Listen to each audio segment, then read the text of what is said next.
السلام عليكم ورحمة الله وبركاته. اللهم صل وسلم وبارك عليك يا حبيبي يا شفيعي يا رسول الله. حبايب قلبي اللي أول مرة يشوفوا القناة ما ينسوش اشتراك وتفعيل زر الجرس وتعملوا لي لايك للفيديو، فضلا طبعا من حضراتكم وليس أمر. بحبكم جدا جدا في الله، ربنا يكبر خواطركم ويرضيكم ويرزق كل مشتاق فيكم بما يشتاق، اللهم امين يا رب العالمين. طبعا روتين النهاردة روتين كله حماس كده والله العظيم، وكله خير ما شاء الله تبارك الرحمن. بس اول ما ندخل في الفيديو اتمنى ان انتوا تدعوا البنت ربنا يشفيها شفاء لا يغادر سقما من اصعب 10 ايام مروا عليا في حياتي، هم ال10 ايام اللي فاتوا دول الحمد لله رب العالمين. ربنا بس يعدها على خير يا رب ويشفيها كده ويتم شفاها على خير. وادعوا لابن عمي بالشفاء، عامل حادثة والله في اولى ثانوي، جسمه ما فيه وهو راجع من الدرس، جسمه ما فيه حتة سليمة، ربنا يشفيه يا رب ويعافيه، اللهم امين يا رب العالمين، ويشفي كل مريض يتألم. طبعا النهارده كده روتين النهارده كده، بصوا روتين كله حماس كده وكله خير والله العظيم. لو وراكي حاجه تقومي تعمليها. عامه انا اصلا بعمل وانا مش قادره، يعني علشان اقول لكم ان انا بعمل وانا قادره كده ويعني عندي حماس، لا انا بعمل الالتزامات النهارده. يعني انا كان عندي الحاجات ديت التزامات وضروري جدا ان انا اعملها، انما غير كده والله انا ما كنت هعمل حاجه يا جماعه.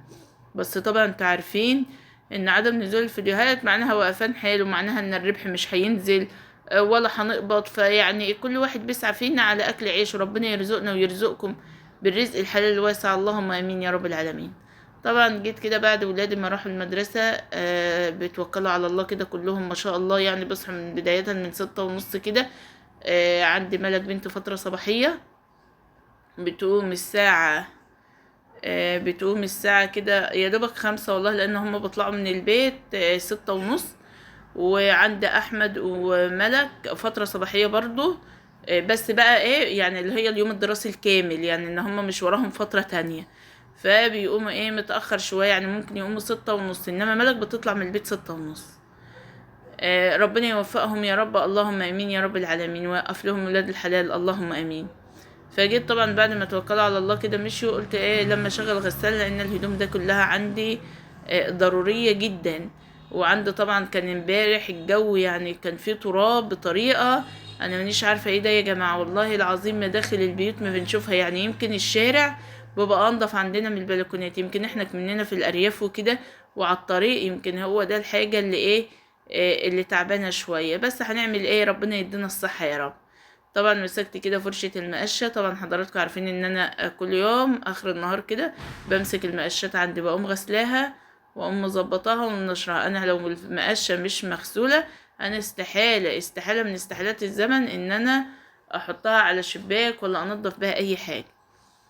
فكده خلاص قلت بقى لما انضف الشبابيك كده، اللي هتقول لي ان انا مثلا هغسل الشبابيك على دخلة الشتاء، لا يا جماعة مش غسلاهم.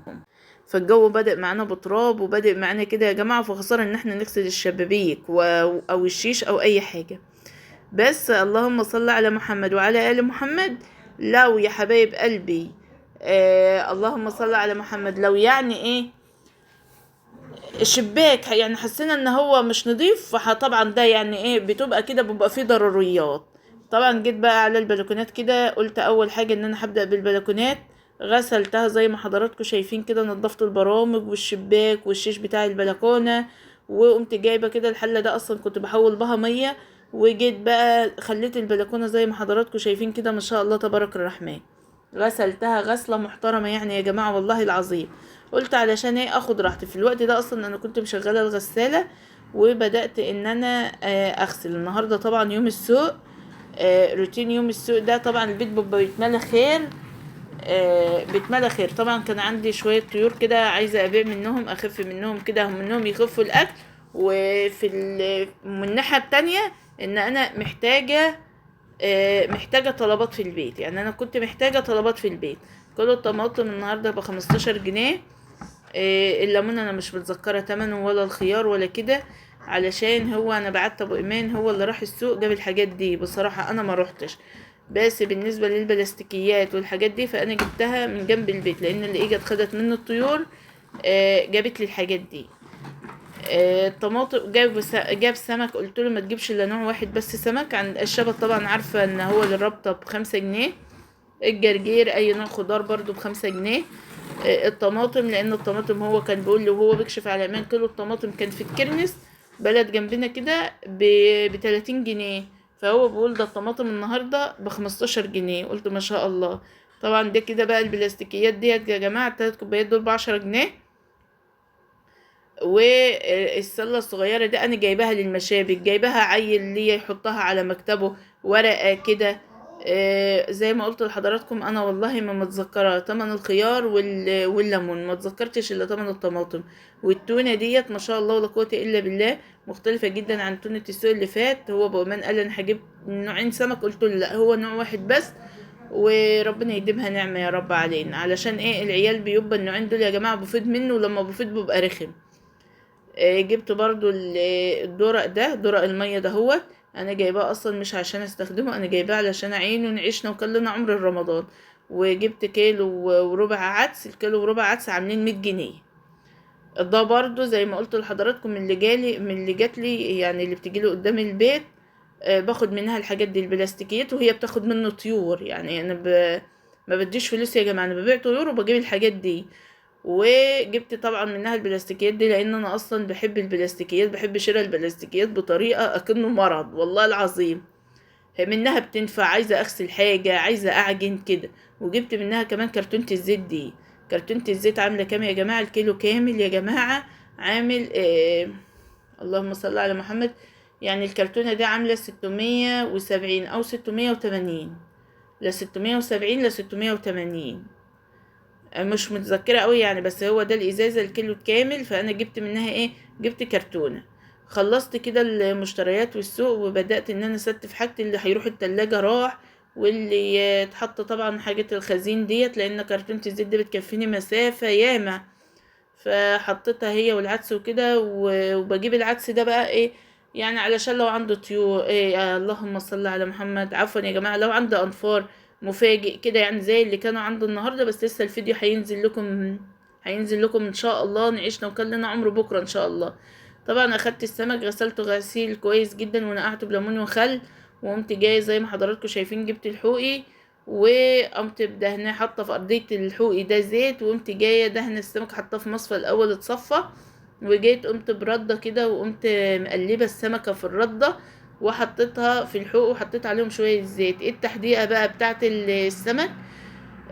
كانت عباره عن شبت وبقدونس وفلفل وحبايه طماطم. في ناس ما بتحبش طماطم على تحديقه السمك. انا بص يا جماعه، انا بحب احط حبايه واحده بس مع تحديقه السمك. ليه؟ لان بتدي السمك طراوه، يعني بتدي السمك كده طراوه، بتخليه طري معاكي كده، مش بتنشفه. التحديقه هي ليمون، كزبره، بقدونس، شبت، البهارات اللي عندك واللي انت بتحبها تحطها في اكلك، مش مشترط طبعا. حدق الملح برضو اللي انت بتحبيه تبع تحديقتك للسمك، هو ده اللي انت بتحددي عليه كمية الملح اللي انت بتاكليها واللي انت متعودة عليها. وبتولعي الفرن قبلها بشوية. كنت طبخت الرز اهو زي ما حضراتكم شايفين، والغدا زي ما حضراتكم كنتوا شايفين كده في ايه. في اول الفيديو دول 3 سمكات فاضوا وكان مكانهم صغير، فقمت حطاهم. طبعا عندي الخضرة ده شيء باستمرار، حتى لو خضرة المحشي بجيبها كده وبنضفها وبنقعها في مية بخل. وبنقع برضو الخضرة ديت في مية بخل كده، بس بعد ما بايه، بعد ما بغسل الاتنين سواء شبت او خضرة من ديت تحت الحنفية تحت مية جارية يا جماعة. من انضف حاجة. بصي انت مسؤولة، ونظافة الاكل اللي في البيت، نظافة اكل عيالك وجوزك وبيتك في رقبتك انت اللي هتتسأل عليهم، هم مش عارفين حاجة. طبعا بدأت اللي هو في تنظيفات الشتاء لما الحصر كلها اتغسلت زي ما حضراتكم شايفين. وبدأت ان انا اطبق في الدواليب برضو على قد كده ما بقدر. يعني حاجة حاجة كده. واللهم صل على محمد وعلى آل محمد. ونشرت الهدوم، طبعا البطاطين والحاجة دي كلها مغسولة. وكل الحاجات اللي حضراتكم شايفينها دي والله العظيم يا جماعة مغسولة. يعني هذه البطاطين والدفايات واللحاف، كل الحاجات ديت انا غسلاها ونشرتها كده على السور، قلت عشان ينشفوا، لان انا اصلا مش هستنى لما الغسيل اللي على الحبل ينشف وارجع تاني. وارجع تاني انشر على الحبل، هو كله ينشف مع بعضه كده. هو اتنشرت الغسيل زي ما حضراتكم شايفين كده، تبارك الرحمن. يعني غسلت كمية غسيل النهاردة زي ما قلت لحضراتكم. انا ممكن ابدا غسيل بعد العصر، ممكن ابدا غسيل بعد المغرب، ممكن ابدا غسيل الصبح. تابع الوقت اللي فاضي بالنسبه لي، لان انا ما بحبش ابدا ان انا اطلع دور من الغساله مثلا واكومه وارجع انشر مره واحده. لا انا بكسل، انا الدور اللي بيتغسل بنشره اول باول. الحمد لله روتين النهارده خلص كده وعدى على خير. اتمنى ان هو يكون عجبكم، واتمنى اكون ضيفه خفيفه على قلوبكم. ما تنسوش اشتراك، تفعيل زر الجرس، تعملوا لايك للفيديو، متنسوش تثبتوا وجودكم بتعليق جميل كده. شكرا جدا ليكم، والسلام عليكم ورحمه الله تعالى.